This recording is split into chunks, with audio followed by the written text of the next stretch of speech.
وَلَقَدْ يَسَّرْنَا الْقُرْآنَ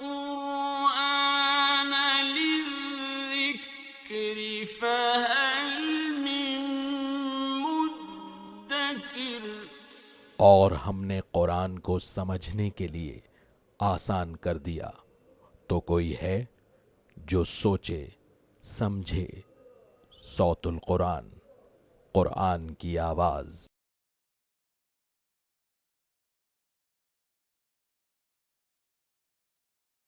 نحمدہ ونصلی علی رسولہ الکریم، اما بعد فاعوذ باللہ من الشیطان الرجیم، بسم اللہ الرحمن الرحیم۔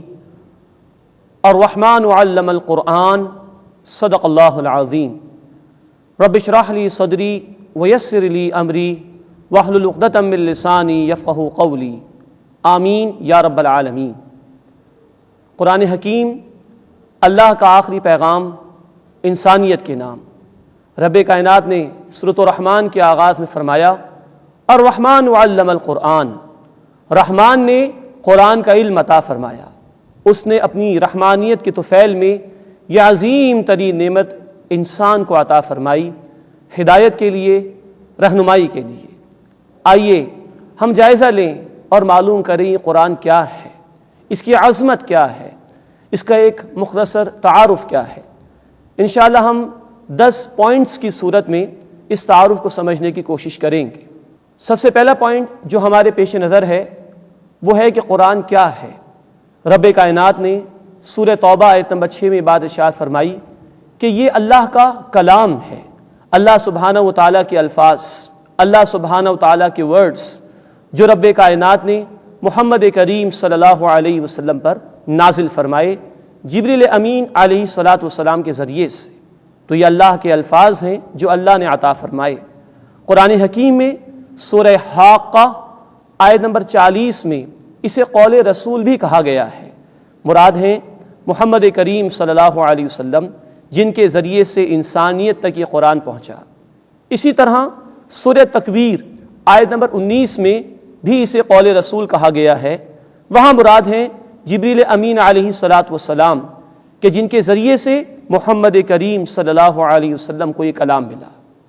تو پہلا نقطہ جو ہم نے سمجھا وہ یہ کہ قرآن اللہ کا کلام ہے، اللہ سبحانہ و تعالیٰ کے الفاظ، اس کے ورڈز ہیں جو جبریل امین علیہ السلام کے ذریعے سے محمد کریم صلی اللہ علیہ وسلم کو ملے اور ان کے ذریعے سے آج قرآن میرے اور آپ کے پاس موجود ہے۔ دوسرا پوائنٹ جو ہمیں سمجھنا ہے وہ قرآن حکیم کی عظمت ہے۔ قرآن حکیم کی عظمت یا تو اللہ سبحانہ و تعالیٰ ہی بیان فرما سکتے ہیں کہ جن کا یہ کلام ہے، یا وہ ذات مبارکہ محمد کریم صلی اللہ علیہ وسلم جن پر یہ قرآن حکیم نازل ہوا۔ اللہ تعالیٰ قرآن میں فرماتے ہیں سورۃ الحشر آیت نمبر 21 میں لو انزلنا هذا القرآن على جبل لرأيته خاشعا متصدعا من خشیۃ اللہ، اگر ہم اس قرآن کو کسی پہاڑ پر نازل کرتے تو تم دیکھتے کہ وہ اللہ کی خشیت سے دب جاتا اور پھٹ جاتا اور ریزہ ریزہ ہو جاتا۔ یہ قرآن کی عظمت پر خود قرآن حکیم کی عظیم ترین آیت ہے۔ اسی کی عظمت پر رب کائنات نے فرمایا سورہ یونس کی آیت نمبر 58 میں ہوا خیر مما یجمعون، دنیا میں لوگ جو کچھ بھی جمع کر رہے ہیں سب سے بڑھ کر جو شے جمع کیے جانے کے قابل ہے وہ اللہ کی یہ کتاب قرآن حکیم ہے۔ اس کی عظمت کو پھر بیان کیا ہے اس ذات مبارکہ نے جس پر یہ قرآن نازل ہوا، محمد کریم صلی اللہ علیہ وسلم۔ کہیں آپ نے فرمایا بخاری شریف کی حدیث میں خیرکم من تعلم القرآن وعلمہ، تم میں سے بہترین وہ ہیں جو قرآن سیکھیں اور قرآن سکھائیں۔ کہیں آپ صلی اللہ علیہ وسلم نے فرمایا بخاری اور مسلم شریف کی روایت میں رشک 2 ہی افراد پر کرنا جائز ہے، ایک وہ جسے اللہ نے مال دیا ہو دنیا میں اور دن رات وہ اللہ کے راستے میں خرچ کرتا ہو، اور دوسرا وہ جسے اللہ نے قرآن کی دولت عطا فرمائی ہو اور دن رات وہ اس قرآن کے سیکھنے سکھانے میں، اس کے عام کرنے میں لگا ہوا ہو۔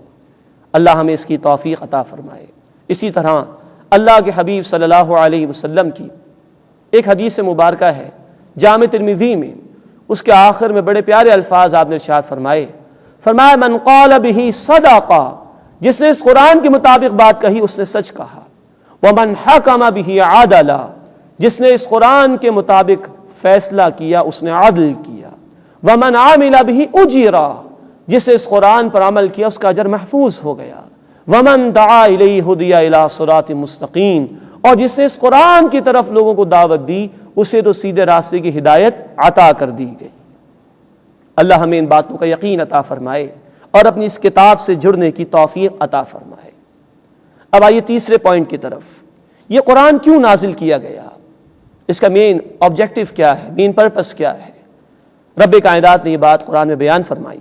کہیں سورہ البقرہ آیت نمبر 2 میں ہدی للمتقین، یہ تقوی اختیار کرنے والوں کے لیے ہدایت ہے، گائیڈنس ہے۔ کہیں رب کائنات نے فرمایا سورۃ البقرہ آیت نمبر 185 ہدی للناس، یہ تمام انسانیت کے لیے ہدایت ہے۔ کہیں فرمایا سورہ بنی اسرائیل آیت نمبر 8 میں یہدی للتی ہی اقوم، یہ قرآن بالکل سیدھے راستے کی ہدایت دیتا ہے۔ کہیں فرمایا سورہ صاد آیت نمبر 1 اور سورۃ الحدید آیت نمبر 9 میں لیخرجکم من الظلمات الی النور، اللہ تمہیں گمراہی کی تاریکیوں سے نکال کر ہدایت کی روشنی کی طرف لے جانا چاہتا ہے اس قرآن کے ذریعے سے۔ تو اس قرآن کا جو اولین تعارف، اس کا جو اولین مقصد جو قرآن بیان کرتا ہے وہ یہ ہے، it's a book of guidance, یہ کتاب ہدایت ہے، انسان کو اس کی انفرادی زندگی کے لیے، اس کی اجتماعی زندگی کے لیے رہنمائی دینے والی کتاب ہے۔ ہاں اس کے پڑھنے پر ثواب بھی ہے۔ جامع ترمذی کی حدیث کے مطابق ایک ایک حرف پر 10 نیکیوں کا ثواب ملتا ہے۔ لیکن یہ ثواب ضمنی ہے، یہ ثواب سیکنڈری نوعیت کی شے ہے، یقیناً ملتا ہے، لیکن جو پرائمری فنکشن قرآن نے اپنا بیان کیا، جو پرائمری آبجیکٹو رب کائنات نے قرآن کا بیان کیا، وہ یہ کہ it's a book of guidance, یہ کتاب ہدایت ہے۔ آئیے پوائنٹ نمبر 4 کی طرف چلتے ہیں۔ یہ قرآن حکیم کتنے عرصے میں نازل ہوا؟ اس کا جواب قرآن نے 2 اعتبارات سے دیا ہے۔ نمبر 1، قرآن نے کہا سورہ القدر کی آیت نمبر 1 میں اِنَّا أَنزَلْنَاهُ فِي لَيْلَةِ الْقَدْرِ، بے شک اس قرآن کو ہم نے لیلۃ القدر میں نازل کیا۔ یہاں لفظ آیا انزلناہ، انزال، ایک دفعہ میں نازل کر دینا۔ اور کہیں قرآن کہتا ہے تنزیل، سورہ الدہر آیت نمبر 23 میں کہا گیا تنزیلا، ہم نے تھوڑا تھوڑا کر کے قرآن حکیم کو نازل کیا۔ اب اس کی وضاحت کچھ اس طرح ہے کہ یہ قرآن حکیم شب قدر میں ایک ہی مرتبہ لوح محفوظ سے آسمان دنیا پر اللہ تعالیٰ نے یکدم نازل فرما دیا، یہ ایک ہی مرتبہ ہوا ہے۔ پورے کا پورا قرآن شب قدر میں 7 آسمان کے اوپر سے لوح محفوظ سے رب کائنات نے آسمان دنیا پر نازل فرمایا، یہ یکدم ہے جسے انزال کہا جاتا ہے۔ اس کے مقابلے میں تنزیل کے معنی ہے تھوڑا تھوڑا کر کے نازل کرنا۔ 22-23 برس میں تھوڑا تھوڑا کر کے یہ قرآن حکیم محمد کریم صلی اللہ علیہ وسلم پر نازل ہوا ہے۔ تو قرآن بطور انزال یکدم بھی نازل ہوا شب قدر ایک ہی رات میں، اور بطور تنزیل تھوڑا تھوڑا کر کے 22-23 برس میں محمد کریم صلی اللہ علیہ وسلم پر اس کی تکمیل ہوئی ہے۔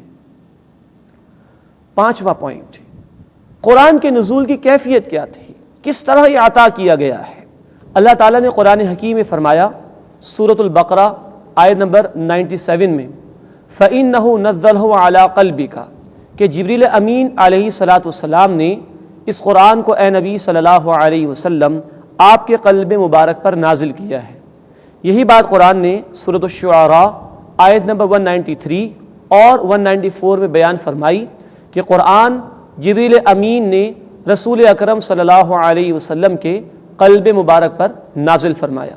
اس کو ایک اور اعتبار سے بھی سمجھ لیجئے کہ اس کو روح محمدی صلی اللہ علیہ وسلم نے قبول کیا ہے، ریسیو کیا ہے، اور لانے والے بھی روح الامین ہیں، جبریل امین، اور خود قرآن کو رب کائنات نے روح بھی کہا ہے۔ سورہ مجادلہ کی آخری آیت میں اس قرآن کو روح بھی کہا گیا ہے۔ چنانچہ آنے والا قرآن بھی روح، لانے والے بھی روح الامین جبریل امین علیہ السلام، اور قبول کرنے والی روح محمدی صلی اللہ علیہ وسلم۔ یہ 5واں پوائنٹ کہ قرآن حکیم جناب نبی اکرم صلی اللہ علیہ وسلم کے قلب مبارک پر اللہ رب العزت نے نازل فرمایا۔ آئیے اب 6 پوائنٹ کی طرف چلتے ہیں۔ قرآن حکیم کہاں نازل ہوا؟ قرآن حکیم حجاز کے علاقے میں نازل ہوا، مکہ اور مدینہ اور اس کے اطراف کے علاقے میں جہاں محمد کریم صلی اللہ علیہ وسلم نے زندگی بسر فرمائی، یہ حجاز کا علاقہ ہے جہاں قرآن حکیم نازل ہوا۔ لیکن یاد رہے کہ 2 آیات کا ایکسیپشن ہے۔ سورۃ البقرہ کی آخری 2 آیات، آیت 285 اور 286، یہ شب معراج میں رسول اکرم صلی اللہ علیہ وسلم کو 7 آسمانوں کے اوپر عطا کی گئی۔ تو پورا قرآن زمین پر نازل ہوا حجاز کے علاقے میں، اور سورہ البقرہ کی آخری 2 آیات رسول اکرم صلی اللہ علیہ وسلم پر شب معراج میں 7 آسمانوں کے اوپر نازل ہوئی۔ 7واں پوائنٹ، قرآن حکیم کس زبان میں نازل ہوا؟ رب کائنات نے اس کا جواب دیا ہے سورہ النحل آیت نمبر 103 اور سورۃ الشعراء آیت نمبر 195 میں، بلسان عربی مبین، عربی مبین میں یہ قرآن نازل ہوا، بالکل واضح عربی زبان میں۔ اللہ رب العزت نے اس زبان کو چنا ہے اور اپنے آخری کلام کو اسی زبان میں رب کائنات نے نازل فرمایا۔ عربی دنیا کی سب سے زیادہ رچ زبان ہے، سب سے زیادہ وسیع اور سب سے زیادہ فصیح اور بلیغ زبان ہے، بڑی وسعت اللہ نے اس میں رکھی۔ اس زبان کو اللہ نے چنا ہے۔ تلوار کے لیے سینکڑوں الفاظ موجود، گھوڑے کے بیان کرنے کے لیے سینکڑوں الفاظ موجود، شیر کا بیان کرنے کے لیے سینکڑوں الفاظ موجود۔ اتنی یہ رچ زبان ہے جسے رب کائنات نے چنا اپنے آخری کلام کے نزول کے لیے۔ مزید نوٹ کیجئے، لسان عربی، عربی مبین، یہ وہ زبان تھی جو دیہاتوں میں بولی جاتی تھی عرب کے معاشروں میں، اور ہم جانتے ہیں کہ اس زمانے میں بچوں کو دیہاتوں میں بھیج دیا جاتا تھا، دائیوں کے حوالے کیا جاتا تھا، اور وہاں وہ یہ لغہ فصحا سیکھ کر آتے تھے پھر شہروں میں۔ اللہ کے رسول صلی اللہ علیہ وسلم کو بھی دائی حلیمہ کے حوالے کیا گیا تھا، اور وہ اپنے علاقے میں، دیہات کے علاقے میں آپ صلی اللہ علیہ وسلم کو لے گئی تھیں۔ عربی مبین کو اللہ تعالیٰ نے اپنے کلام کے لیے چنا ہے۔ مزید نوٹ فرما لیجیے اس بات کو کہ دنیا کی زبانوں میں ڈیولپمنٹ ہوتی رہتی ہے، تبدیلیاں آتی رہتی ہیں۔ آج سے 150-200 برس کی اردو میں اور آج کی اردو میں زمین آسمان کا فرق ہے۔ شیکسپیئر کی انگریزی میں اور آج بولی جانے والی انگریزی میں زمین آسمان کا فرق ہے، لیکن یہ اللہ کی کتاب قرآن کا اعجاز ہے کہ جس لغہ فصاح میں، جس واضح عربی زبان میں قرآن نازل کیا گیا، اس کو اللہ نے انٹیکٹ رکھا، اس کو اللہ نے محفوظ کر لیا، اور اس عربی زبان میں کوئی تبدیلی نہیں آئی۔ سلینگ عربک ڈیفرنٹ ہے قرآنک عربک سے۔ قرآنک عربک قرآن کے نزول اور اس کی تکمیل کے ساتھ وہیں رک گئی اور اس میں کوئی مزید اضافہ نہیں ہوا۔ آج تک وہ قرآنک عربک انٹیکٹ چلی آ رہی ہے۔ تو یہ انٹیکٹ ہونا بھی اس لغہ فصاح کا قرآن کی حفاظت کے حوالے سے ایک بہت بڑی دلیل اور اعجاز ہے کہ اسی زبان کو اللہ تعالیٰ نے اپنے آخری کلام کے لیے چنا ہے۔ آئیے 8ویں پوائنٹ کی طرف چلتے ہیں۔ قرآن کا اسلوب کیا ہے؟ قرآن کا اسٹائل کیا ہے؟ اللہ تعالیٰ نے نفی فرمائی ہے کہ یہ شعر و شاعری نہیں ہے۔ قرآن نے کہا سورہ یاسین آیت نمبر 69 اور سورۃ الحاقہ آیت نمبر 41 میں کہ یہ شعر نہیں ہے، اور نہ ہی شعر رسول اکرم صلی اللہ علیہ وسلم کے شاعر نشان تھا، تو یہ شاعری نہیں ہے۔ یہ عام معنی میں کوئی کتاب بھی نہیں، جیسے عام طور پر بکس ہوا کرتی ہیں، چیپٹر 1 میں جو بات آ گئی وہ چیپٹر 2 میں آئندہ نہیں آئے گی، چیپٹر 1 میں ایک بات مکمل ہو گئی، چیپٹر 2 میں ایک بات مکمل ہو گئی، چیپٹر 10 میں ایک بات آ گئی اور کتاب مکمل ہو گئی۔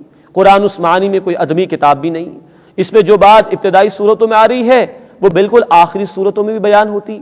اگر قیامت کے ذکر سورۃ البقرہ کے آغاز میں ہے تو آخری صورتوں میں بھی اس کا ذکر آ جائے گا، تو اس معنی میں یہ کتاب بھی نہیں ہے۔ یہ کہا جا سکتا ہے کہ سورۃ الفاتحہ اور سورۃ البقرہ سے شروع کیا جائے اور آخری قرآن تک دیکھا جائے تو یہ خطبات ہیں تمام صورتیں جو اللہ نے عطا فرمائے۔ خطیب کا انداز یہ ہوتا ہے، کبھی وہ سیکنڈ پرسن سے مخاطب سے گفتگو کرتا ہے، کبھی وہ تھرڈ پرسن سے بات کرتا ہے، کبھی آواز بلند ہو جاتی ہے، کبھی دھیمی ہو جاتی ہے، کبھی ڈرایا جاتا ہے، کبھی بشارتیں دی جاتی ہیں۔ یہ خطیب کا انداز ہے، خطبات کا انداز، اور یہ انداز بڑا نمایاں ہے جو اللہ رب العزت کے کلام میں ہمیں دکھائی دیتا ہے۔ تو یہ قرآن، اس کی یہ 114 سورتیں، یہ گویا خطبات ہیں اللہ رب العزت کے۔ اب آئیے 9ویں پوائنٹ کی طرف چلتے ہیں۔ قرآن حکیم کی ترتیب اور اس کی تدوین، کیسے یہ جمع کیا گیا اور کیسے اللہ تعالیٰ نے اس کی حفاظت کی ذمہ داری لی۔ اب آئیے اس بات کی طرف چلتے ہیں۔ یہ بڑی دلچسپ ایک تاریخ ہے جو ہمیں ملتی ہے تاریخ کی کتابوں میں، اور یقین اور پختہ ہوتا ہے کہ کس طرح اللہ رب العزت نے اپنی اس کتاب کی حفاظت فرمائی۔ اللہ کے رسول صلی اللہ علیہ وسلم پر جب وحی کا نزول شروع ہوا تو اسی وقت سے آپ صلی اللہ علیہ وسلم نے اسے نمازوں میں پڑھنا شروع کیا۔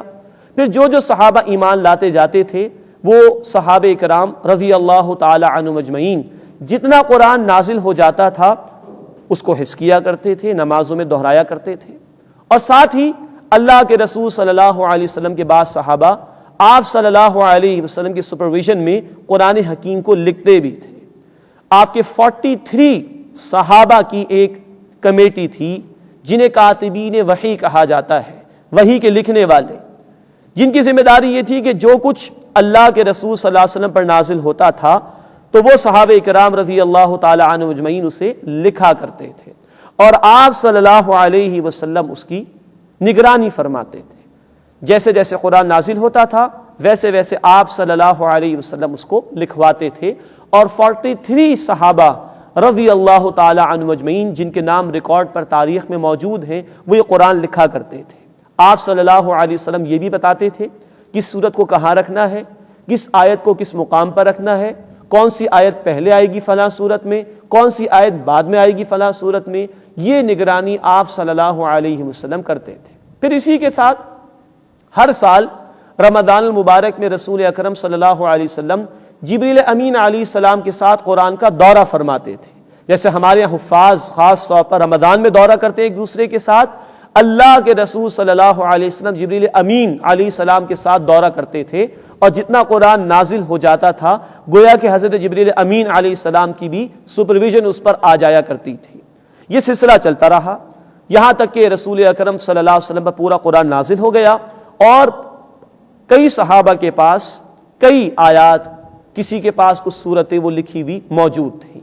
یہ بھی نوٹ فرما لیجئے کہ دور نبوی صلی اللہ علیہ وسلم سے لے کر آج تک 4 اعتبارات سے یہ قرآن کی حفاظت ہوتی رہی۔ نمبر 1، کتابت کے ذریعے سے اسے لکھا جاتا تھا۔ نمبر 2، حفظ کے ذریعے سے اسے حفظ کیا جاتا تھا۔ نمبر 3، عمل کے ذریعے سے کہ لوگ عمل کرتے تھے اور عمل کے ذریعے سے قرآن آگے لوگوں تک پہنچتا تھا۔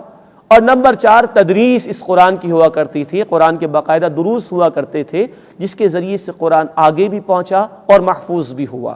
تو نمبر 1 کتابت، نمبر 2 حفظ، نمبر 3 عمل، اور نمبر 4 تدریس کے ذریعے سے بھی قرآن کی حفاظت کی گئی ہے۔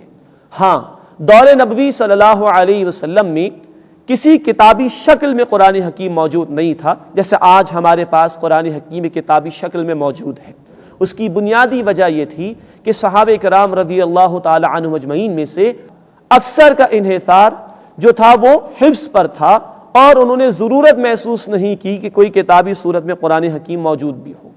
لیکن اللہ کے رسول صلی اللہ علیہ وسلم کے بعد حضرت ابوبکر صدیق رضی اللہ تعالی عنہ کا دور آیا، اور اس میں ایک ایسا موقع بھی آیا کہ ایک مہم کے دوران کئی صحابہ کرام رضی اللہ تعالی عنہ اجمعین شہید کر دیے گئے جو کہ حفاظ تھے۔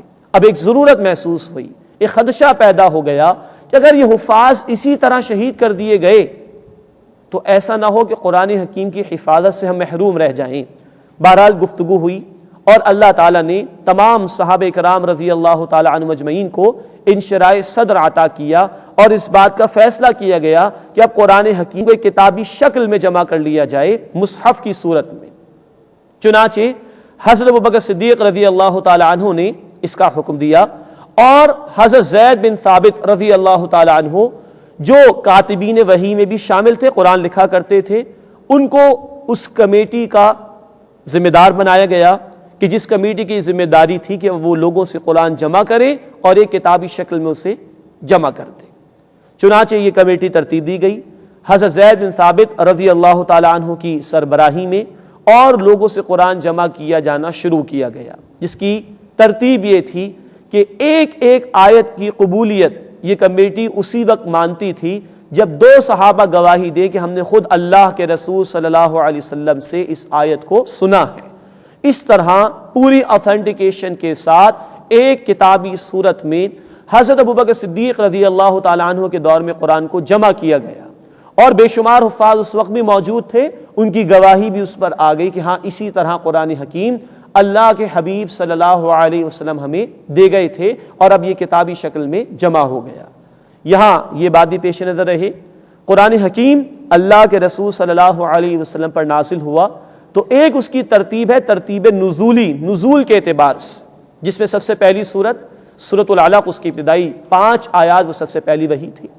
پھر سورہ فاتحہ کا نزول بھی ہوا مکمل سورت کے طور پر، درمیان میں سورہ المزمل کی آیات بھی نازل ہوئیں، سورہ المدثر کی آیات بھی نازل ہوئیں، تو یہ مختلف آیات نازل ہوتی رہیں۔ لیکن ہم دیکھتے ہیں کہ آج جب کتابی شکل میں قرآن ہمارے سامنے ہے تو سورۃ الفاتحہ سب سے پہلے، پھر سورۃ البقرہ، سورہ آل عمران، سورۃ النساء، سورۃ المائدہ، حالانکہ ترتیب کے اعتبار سے مکی صورتیں پہلے نازل ہوئیں اور مدنی صورتیں بعد میں نازل ہوئیں، لیکن یہ ترتیب بھی اللہ کے رسول صلی اللہ علیہ وسلم نے بتا دی تھی کہ سورہ فاتحہ سب سے پہلے رکھی جائے، پھر البقرہ، آل عمران، سورۃ النساء، سورۃ المائدہ۔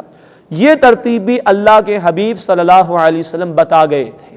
تو نزول کے اعتبار سے قرآن کی ایک الگ ترتیب ہے، جس میں سورہ علق کی ابتدائی 5 آیات وہ سب سے پہلی وحی، اور جو اس وقت ترتیب مصحف ہے ہمارے سامنے جو قرآن حکیم موجود ہے، یہ ترتیب بھی اللہ کے رسول صلی اللہ علیہ وسلم بتا گئے تھے، اور اب اسی ترتیب کے مطابق قرآن ہم پڑھتے بھی ہیں اور وہ پبلش بھی ہوتا ہے۔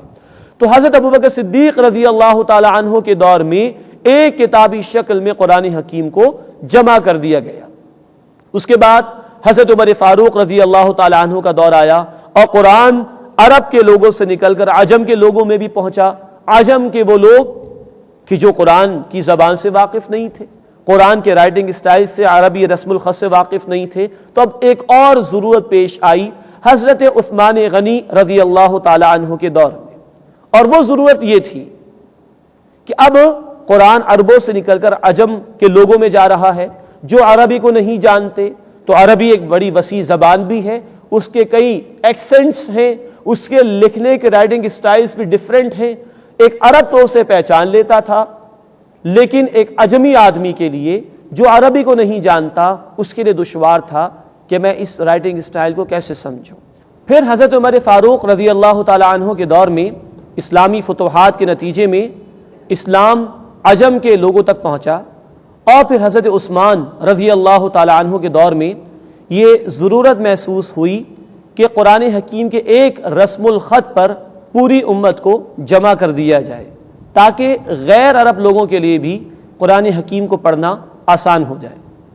چنانچہ ایک رسم الخط، جسے آج رسم عثمانی کہتے ہیں، عثمانی رائٹنگ اسٹائل اس کو کہہ لیجئے، اس پر امت کو جمع کیا حضرت عثمان غنی رضی اللہ تعالی عنہ نے۔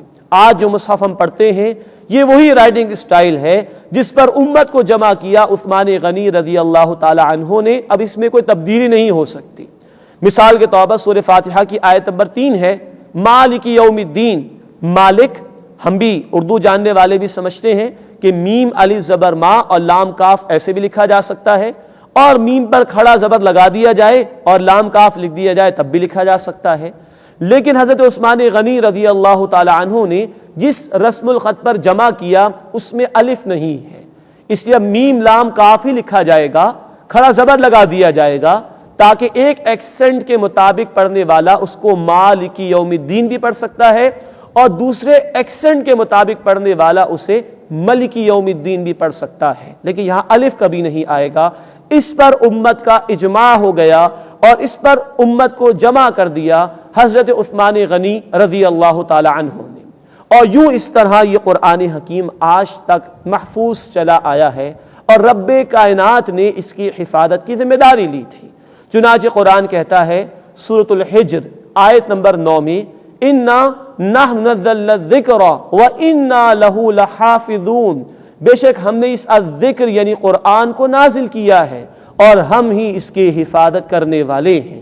تو اللہ کے ذریعے سے جبریل امین علیہ السلام کو، جبریل امین کے ذریعے سے محمد کریم صلی اللہ علیہ وسلم کو، محمد کریم صلی اللہ علیہ وسلم کے ذریعے سے صحابہ کرام رضی اللہ تعالی عنہم اجمعین کو، اور ان کے ذریعے سے آج امت کو یہ قرآن منتقل ہو کر آیا، کتابت کے ذریعے سے بھی، حفظ کے ذریعے سے بھی، عمل کے ذریعے سے بھی، اور تدریس کے ذریعے سے بھی۔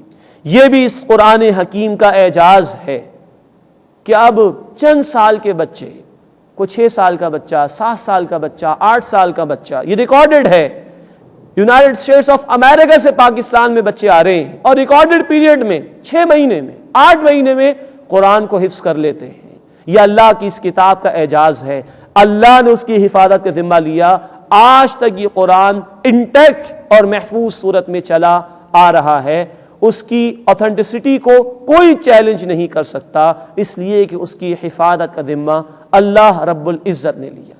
یہ نواں نقطہ تھا، نواں پوائنٹ تھا جو ہم نے سمجھا، قرآن کی ترتیب کس طرح دی گئی، اس کی تدوین کیسے ہوئی، یہ کس طرح محفوظ ہو کر ہم تک پہنچا۔ اب آئیے 10ویں اور آخری پوائنٹ کی طرف چلتے ہیں جو بڑا دلچسپ ہے، قرآن حکیم کی ترکیب اور تقسیم کیسے ہے۔ ونس وہ کمپائل ہو گیا، ایک کتابی شکل میں تو آ گیا، اس کے بعد پھر اس کی ڈویژن، اس کی تقسیم کس طرح کی گئی ہے، آئیے اس بات کو ہم سمجھنے کی کوشش کریں۔ قرآن حکیم کا سب سے بیسک یونٹ، بنیادی اکائی وہ آیت ہے، آیت کی جمع آیات، تو یہ بیسک یونٹ ہے قرآن حکیم کا جس کو آیت کہتے ہیں۔ یہ تقسیم بھی اللہ کے رسول صلی اللہ علیہ وسلم کے دور میں ہو گئی تھی۔ عام طور پر جو تعداد جس پر ایگریمنٹ ہے امت کے علماء کا وہ 6236 آیات ہیں، 6236، یہ 6236 آیات ہیں جس پر عام طور پر امت کے علماء کا اتفاق ہے۔ ویسے اختلاف ہو جایا کرتا ہے کہ بسم اللہ الرحمن الرحیم کو ہر سورت کے آغاز میں لکھا تو گیا، اب وہ بھی سورت میں جو آیات ہیں ان میں شامل کی جائے یا اس بسم اللہ کو سورت کی آیات میں شامل نہ کیا جائے، یہ اختلاف تو ہو سکتا ہے، لیکن عام طور پر جو علماء کا اتفاق ہے وہ 6236 آیات کے بیان پر ہے۔ دوسری بات، جو قرآن حکیم کی آیات سے مل کر اگلی بات ہمارے سامنے آتی ہے وہ سورتیں ہیں، 114 سورتیں قرآن حکیم میں ہیں، اور یہ تقسیم بھی اللہ کے رسول صلی اللہ علیہ وسلم نے خود ہی فرما دی تھی۔ ان میں سے عام طور پر اتفاق ہے 114 سورتوں میں سے 86 یعنی 86 مکی صورتیں ہیں اور 28 یعنی 28 مدنی صورتیں ہیں، تو کل یہ 114 صورتیں ہیں جن کی تقسیم اللہ کے رسول صلی اللہ علیہ وسلم کے دور میں ہو چکی تھی۔ اس کے بعد پھر قرآن حکیم میں منزلوں کی تقسیم ہے، منزل اس کی جمع منازل یا اس کو حزب یعنی گروہ جس کی جمع ہے احزاب بھی کہا جاتا ہے۔ 7 منزلوں کی تقسیم بھی خود اللہ کے رسول صلی اللہ علیہ وسلم کے دور میں کر دی گئی تھی، جس کی حکمت یہ تھی کہ ایک ہفتے میں اگر کوئی قرآن حکیم مکمل کرنا چاہے تو وہ بآسانی اس کی تکمیل کر سکے۔ تو نبی اکرم صلی اللہ علیہ وسلم کے دور میں آیات کی تقسیم، سورتوں کی تقسیم اور منازل کی تقسیم ہو چکی تھی۔ اس کے بعد جب قرآن عرب سے نکل کر عجم کے علاقوں میں گیا تو ایک اور ضرورت پیش آئی، عجمی لوگ عربی کو نہیں جانتے، ایک عربی نقطوں کے بغیر بھی قرآن سمجھ لے گا، پڑھ لے گا، حرکات زبر زیر پیش کے بغیر بھی وہ قرآن کو پڑھ لے گا، لیکن ایک عجمی غیر عربی آدمی کے لیے یہ بات مشکل ہے۔ چنانچہ جب قرآن عربوں سے نکل کر عجم کے لوگوں میں پہنچا ہے تو ضرورت پیش آئی کہ اس پر نقطے بھی لگا دیے جائیں، اس پر حرکات یعنی زبر زیر پیش بھی لگا دیا جائے تاکہ غیر عربی شخص کے لیے قرآن پڑھنا آسان ہو جائے۔ یہ دور صحابہ کے بعد عمل امت میں ہوا ہے اور امت نے اسے قبول کیا تاکہ غیر عربی لوگوں کے لیے بھی قرآن پڑھنا آسان ہو جائے۔ اسی طرح جب کچھ ایمانی کمزوری آئی اور قرآن سے شغف میں کچھ کمی واقع ہوئی تو یہ مشکل ہوا مسلمانوں کے لیے کہ ایک ہفتے میں قرآن حکیم کی تکمیل ہو سکے، تو کسی دور میں ضرورت پیش آئی کہ اب کچھ ایسی تقسیم ہو جائے کہ قرآن حکیم کو ایک مہینے میں بآسانی مکمل کیا جا سکے۔ چنانچہ پہ قرآن حکیم کو 30 سپاروں میں تقسیم کیا گیا۔ یہ بھی دور صحابہ رضی اللہ تعالی عنہ مجمعین کے بعد ہوا ہے، لیکن 30 سپاروں میں قرآن حکیم کو تقسیم کیا گیا تاکہ ایک مہینے میں قرآن حکیم کی تلاوت مکمل ہو سکے۔ بہرحال اللہ ہمیں معاف فرمائے، آج یہ بھی مسلمانوں کے لیے مشکل ہو گیا ہے۔ ان کی دلچسپیاں دنیا کے کاموں میں تو لگ گئیں، لیکن قرآن سے یہ شغف بھی نہیں رہا کہ ایک مہینے میں ہی قرآن کی تکمیل کر لیں۔ اللہ ہمیں توفیق عطا فرمائے، اپنی اس کتاب سے تعلق کو استوار کرنے اور مضبوط کرنے کی۔ اسی طرح ایک دور وہ بھی آیا جب اس بات کی ضرورت محسوس کی گئی کہ یہ قرآن تو ہم نمازوں میں ادا کرتے ہیں، کہ یہ قرآن تو ہم نمازوں میں پڑھتے ہیں، اس کی تلاوت کرتے ہیں، تو بعض صورت قرآن حکیم کی بہت طویل ہے، تو کیوں نہ ایسی تقسیم کچھ کر دی جائے کہ ایک رکعت میں قرآن کا اتنا مناسب حصہ پڑھ لیا جائے کہ جس میں ایک بات مکمل ہو جائے۔ تو پھر ضرورت محسوس ہوئی اور قرآن حکیم کو رکوعوں میں تقسیم کیا گیا۔ رکوعوں کی تعداد 558 ہے، 558۔ مقصد یہ تھا کہ اتنے سائزبل پارٹ میں بڑی صورتوں کو تقسیم کیا جائے کہ وہ سائزبل پارٹ قرآن حکیم کا ایک رکعت میں پڑھنا آسان ہو تاکہ ایک بات مکمل ہو سکے۔ لیکن نوٹ فرمائیے، ظاہری بات ہے یہ خیال وہ رکھے گا جو قرآن کو سمجھ کر پڑھتا ہو۔ اللہ ہمیں اس کی توفیق عطا فرمائے کہ بھئی اتنا حصہ پڑھ رہے ہیں قرآن حکیم میں کہ سمجھ میں آئے اور بات مکمل بھی ہو جائے، تو یہ اسی وقت ہوگا جب ہم قرآن کو سمجھ کر پڑھنے والے ہوں گے۔ اللہ ہمیں اس کی توفیق عطا فرمائے۔ یہ کام بھی دور صحابہ رضی اللہ تعالی عنہم اجمعین کے بعد ہوا کہ رکوعوں میں قرآن حکیم کو تقسیم کیا گیا۔ تو یہ دور صحابہ کے بعد قرآن حکیم کے الفاظ پر نقطوں اور اعراب کا، حرکات کا، زبر زیر پیش کا لگایا جانا، پاروں کی تقسیم اور رکوعوں کی تقسیم عمل میں آئی، جس کو امت نے قبول کیا اور امت کا اس پر اتفاق بھی ہوا۔ قرآن حکیم کی ایک اور تقسیم بعض اہل علم نے کی ہے اس کے مضامین کو سمجھنے کے اعتبار سے، اور وہ ہے مکی مدنی صورتوں کے گروپس میں قرآن حکیم کی تقسیم۔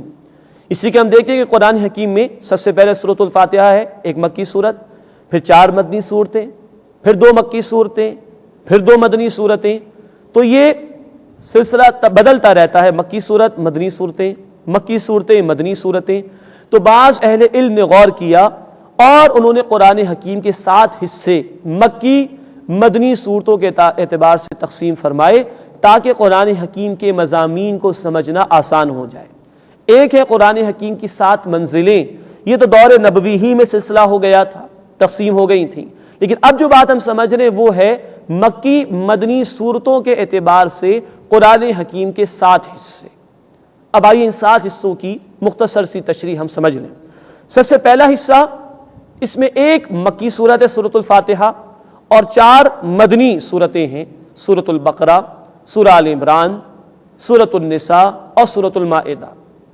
تو یہ 5 صورتوں پر مشتمل پہلا حصہ ہے جس میں ایک مکی صورت اور 4 مدنی صورتیں ہیں۔ اس پہلے حصے کا جو موضوع ہے وہ ہے احکامات شریعت، شریعت کے احکامات کو بڑی وضاحت سے ان صورتوں میں بیان کیا گیا ہے۔ دوسرا حصہ یہ 2 مکی صورتوں اور 2 مدنی صورتوں پر مشتمل ہے، سورۃ الانعام اور سورۃ الاعراف، یہ 2 مکی صورتیں ہیں، اور سورۃ الانفال اور سورہ التوبہ یہ 2 مدنی صورتیں ہیں۔ یہ دوسرا حصہ ہے۔ اس حصے کا موضوع ہے ایمان بالرسالت، رسولوں کے حوالے سے تفصیلی گفتگو اللہ نے ارشاد فرمائی۔ تیسرا حصہ ہے جو کہ مشتمل ہے سورہ یونس سے لے کے سورۃ المؤمنون تک 14 مکی صورتیں اور سورہ النور 1 مدنی صورت پر، اور اس تیسرے حصے کا موضوع بھی ہے ایمان بالرسالت، رسولوں کے حوالے سے تفصیلی گفتگو اس مقام پر بیان ہوئی ہے۔ پھر چوتھا حصہ ہے سورہ فرقان سے لے کے سورہ الف لام میم السجدہ، 8 مکی صورتیں اور 1 مدنی صورت سورۃ الاحزاب۔ اس حصے کا موضوع ہے ایمان باللہ، توحید کے حوالے سے غالب خطاب اللہ نے ارشاد فرمایا ہے۔ اس کے بعد 5واں حصہ ہے سورہ سبا سے لے کے سورۃ الاحقاف تک، 13 مکی صورتیں، اور پھر سورہ محمد صلی اللہ علیہ وسلم سے لے کر سورہ حجرات تک 3 مدنی صورتیں۔ ان صورتوں کا جو مرکزی موضوع ہے وہ ہے ایمان باللہ۔ اس کے بعد 6واں حصہ ہے سورہ قوف سے لے کے سورۃ الواقعہ تک 7 مکی صورتیں، اور سورۃ الحدیث سے لے کر سورۃ التحریم تک 10 مدنی صورتیں۔ اس 6ٹھے حصے کا موضوع ہے ایمان بالآخرت۔ 7واں اور آخری حصہ، اس میں سورۃ الملک سے لے کر سورۃ الاخلاص تک 46 مکی صورتیں ہیں، اور آخر میں 2 مدنی صورتیں ہیں، سورۃ الفلق اور سورۃ الناس، اور اس آخری حصے کا موضوع ہے ایمان بالآخرت۔ تو یہ 7 حصے غور و فکر سے سامنے آئے کہ جن میں ہر حصے میں کم از کم ایک مکی یا ایک مدنی صورت ہے، اور مکی مدنی صورتوں کے اعتبار سے یہ حصے ترتیب دیے گئے جس میں غور و فکر کا سامان بہت کچھ ہے غور و فکر کرنے والوں کے لیے۔ تو یہ قرآن حکیم کے ترکیب اور تقسیم کے اعتبار سے چند باتیں ہم نے سمجھی۔ یوں گویا تعارف قرآن کے ضمن میں 10 پوائنٹس ہمارے سامنے آئے۔ قرآن کیا ہے؟ یہ اللہ کا کلام۔ قرآن کی عظمت کو ہم نے سمجھا۔ نمبر 3، قرآن کیوں نازل کیا گیا، اس کا مین مقصد ہے ہدایت، یہ بات ہم نے سمجھی۔ نمبر 4، قرآن کے نزول کا پیریڈ کیا ہے، وہ ہم نے سمجھا۔ انزال یکدم بھی نازل ہوا اور تنزیل تھوڑا تھوڑا کر کے بھی نازل ہوا۔ نمبر 5، یہ کیسے نازل ہوا، ہم نے سمجھا یہ قلب محمدی صلی اللہ علیہ وسلم پر نازل ہوا۔ نمبر 6، قرآن کہاں نازل ہوا، ہم نے سمجھا حجاز کے علاقے میں نازل ہوا، سوائے 2 آیات کی سورۃ البقرہ کی آخری 2 آیات جو معراج کی رات میں 7 آسمانوں کے اوپر رسول اکرم صلی اللہ علیہ وسلم کو عطا کی گئیں۔ نمبر 8، اس قرآن کا اسلوب ہم نے سمجھا، یہ شاعرانہ اسلوب نہیں ہے، یہ نثر کا عام ادب کا اسلوب نہیں ہے، اس میں خطابت کا انداز ہے، اور 114 صورتیں اللہ کے خطبات ہیں جو اللہ نے عطا فرمائے ہیں۔ نواں پوائنٹ جو ہم نے سمجھا، قرآن حکیم کی ترتیب اور تدوین، یہ کیسے محفوظ ہوا، کیسے کمپائل ہوا۔ ہم نے سمجھا کہ ایک اس کی ترتیب نزولی ہے جس سے مکی صورتیں پہلے ہیں اور مدنی صورتیں بعد میں، لیکن ایک ترتیب مصحف جو اب ہمارے سامنے ہے، یہ دور نبوی سے ہی سلسلہ شروع ہوا۔ اللہ کے رسول صلی اللہ علیہ وسلم کی سپرویژن میں لکھا بھی گیا، حفظ بھی کیا گیا۔ دور ابوبکر صدیق رضی اللہ تعالی عنہ میں ایک کتابی شکل میں جمع کیا گیا، اور دور عثمان غنی رضی اللہ تعالی عنہ میں ایک رسم الخط پر اسے جمع کر دیا گیا۔ اللہ نے اس کی حفاظت کا ذمہ لیا، آج تک یہ قرآن محفوظ ہے۔ اس کے بعد ہم نے سمجھا 10واں پوائنٹ، قرآن کی ترکیب اور تقسیم، اس کی ڈویژن کس طرح ہے۔ آیت کو ہم نے سمجھا، سورتوں کے متعلق ہم نے گفتگو کی، منازل کے حوالے سے گفتگو ہوئی، پھر دور صحابہ کے بعد نقطوں اور حرکات زبر زیر پیش کا لگنا، 30 پاروں کی تقسیم اور 558 رکوعوں کی تقسیم ہم نے سمجھی۔ پھر ماضی قریب کے بعض اہل علم کے غور و فکر کے نتیجے میں ہم نے سمجھا کہ 7 حصے ہیں قرآن حکیم کے مکی مدنی صورتوں کے اعتبار سے جو ہمارے سامنے آتے ہیں۔ الحمدللہ یہ قرآن حکیم کا ایک مختصر تعارف تھا جو ہمارے سامنے آیا۔ وہ آیت یاد کیجئے جو رب کائنات نے فرمائی سورہ الرحمن کے بالکل آغاز میں، الرحمن علم القرآن، رحمان اس نے قرآن کا علم سکھایا۔ یہ قرآن اللہ رب العزت کی رحمانیت کا مظہر ہے، عظیم ترین نعمت ہے جو اللہ رب العزت نے انسانیت کو عطا فرمائی۔ آج ہمیں غور کرنا چاہیے، دنیا کی بے شمار نعمتیں ہمارے پاس، لیکن سب سے بڑی نعمت رب کائنات نے اس قرآن کو قرار دیا۔ سورہ یونس آیت 58 میں کہا گیا، ہوا خیر مما یجمعون، دنیا میں لوگ جو کچھ بھی جمع کر رہے ہیں، سب سے بڑھ کر جو شے جمع کیے جانے کے قابل ہے وہ اللہ کی یہ کتاب قرآن حکیم ہے۔ آئیے ہم جائزہ لیں اس قرآن سے ہمارا تعلق کتنا ہے۔ ہم اخبار پابندی سے پڑھ لیتے ہیں، انٹرنیٹ پابندی سے ہم اس کو استعمال کرتے ہیں، ہمارے جسم کی غذا پابندی سے استعمال کرتے ہیں، ہمارا کاروبار اور ہماری جاب پابندی سے اس کا اہتمام کرتے ہیں، ہماری ایجوکیشن، ہمارا کیریئر پابندی سے اس کی فکر کرتے ہیں، اپنے بیوی بچوں کی فکر ہم پابندی سے کرتے ہیں۔ اللہ کی عظیم ترین نعمت جو اس نے اپنی رحمانیت کے طفیل میں ہمیں عطا فرمائی، اس سے ہمارا کتنا تعلق ہے۔ ہم نے آج ابتدا میں یہ بات بھی سمجھی، لو انزلنا هذا القرآن على جبل لرأيته خاشعا متصدعا من خشیۃ اللہ، سورۃ الحشر کی آیت نمبر 21۔ اگر اس قرآن کو ہم کسی پہاڑ پر نازل کرتے تو تم دیکھتے کہ وہ اللہ کی خشیت سے دب جاتا اور پھٹ جاتا اور ریزہ ریزہ ہو جاتا۔ یہ قرآن تو پہاڑوں کو ہلا دینے والی کتاب ہے، ہمارے دل میں اس کے لیے کتنی جگہ ہے، ہمارا دل اس کی عظمت کو کتنا محسوس کرتا ہے۔ کبھی ہماری آنکھیں بھی نم ہوئیں اس سے 2 آنسو بھی کبھی بہہ گئے اس قرآن کی عظمت کی وجہ سے۔ اللہ مجھے بھی اور آپ کو بھی اس کا جائزہ لینے کی توفیق عطا فرمائے۔ اللہ کا نام لے کر ہم ان نشستوں میں قرآن کو سمجھنے کی کوشش کریں گے، ہم اللہ کا نام لے کر اس کتاب ہدایت کی طرف بڑھنے کی کوشش کریں گے، انشاءاللہ اللہ کا نام لے کر اپنی زندگیوں کے بدلنے کی نیت کے ساتھ اس قرآن کے قریب آئیں گے۔ اللہ ہمیں اس کی توفیق دے، ہم اس کو سب سے بڑی نعمت سمجھیں، اللہ کا سب سے بڑا انعام سمجھیں اور اس کے لیے محنت کریں۔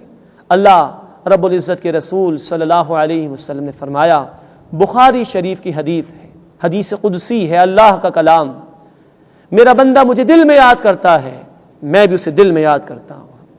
میرا بندہ کسی محفل میں مجھے یاد کرتا ہے، میں اس بہتر محفل فرشتوں کے ہاں اسے یاد کرتا ہوں۔ میرا بندہ ایک بالشت میری طرف آتا ہے، میں ایک ہاتھ اس کی طرف جاتا ہوں۔ میرا بندہ ایک ہاتھ میری طرف آتا ہے، میں 2 ہاتھ بھر اس کی طرف جاتا ہوں۔ میرا بندہ چل کر میری طرف آتا ہے، میں دوڑ کر اس کی طرف جاتا ہوں۔ اللہ کی پکار ہے، ادعونی استجب لکم، سورہ المؤمن آیت نمبر 60، مجھ سے مانگو میں تمہیں عطا کروں گا۔ اللہ فرماتے ہیں سورۃ البقرہ آیت 186 میں، اجیب دعوت الداعی اذا دعان، جب جب پکارنے والا مجھے پکارتا ہے میں اس کی پکار کو سنتا ہوں۔ اللہ کی پکار ہے، اللہ ہم سب کو توفیق دے کہ ہم اس کی پکار پر لبیک کہیں، اس کی عظیم ترین نعمت اس قرآن سے استفادہ کریں، ہدایت کے حصول کے لیے اس کی عظمت کو اپنے دلوں میں محسوس کریں، اپنی نیتوں کو اس کے لیے خالص کریں اور ارادہ کریں کہ انشاءاللہ اس قرآن کو سمجھیں گے، ہدایت کی نیت سے سمجھیں گے اور اس پر عمل کرنے کی کوشش کریں گے۔ اللہ یہ کام ہمارے لیے آسان فرمائے اور اپنی رحمت سے ہمیں قرآن حکیم کو سمجھنے کی توفیق عطا فرمائے، آمین یا رب العالمین۔ وآخر دعوانا ان الحمد للہ رب العالمین۔